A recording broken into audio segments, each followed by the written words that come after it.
We'll be looking at the Double Plateau template, and it originated from C.B. McDonald, the grandfather of golf design, who's put together a lot of blueprint holes that are on the golf courses you're playing and seeing today. It's believed that they originated from the British Isles, but it's not exactly known.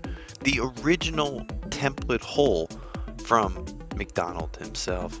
But let's talk about the characteristics of a double plateau template hole. They're typically the longest par 4 on a golf course, and more often than not, they're the most difficult hole prior to adding the double plateau template. Now, the hole is typically straight, and it features, often more than not, a principal's nose bunker, which we'll talk about. And within this principal's nose bunker that sits right in front of the green.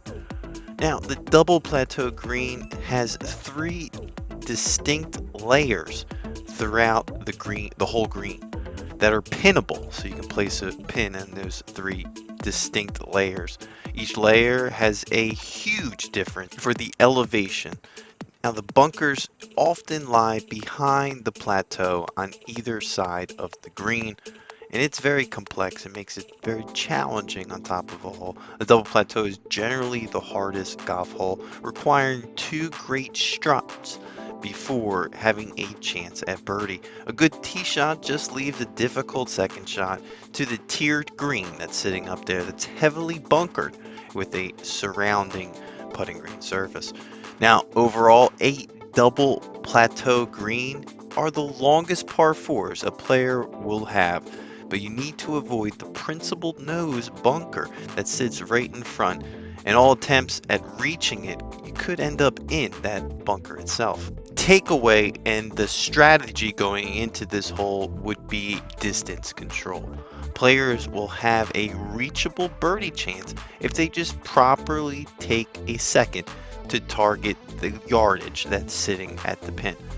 Now, off shots could result in a horrible up and down and long putts and potentially 3 putt opportunities. Now, due to the sharp drop off at the green, you get further behind the hole.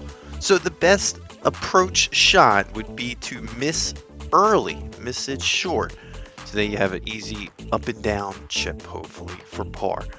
That's going to do it for at least this episode talking about template holes.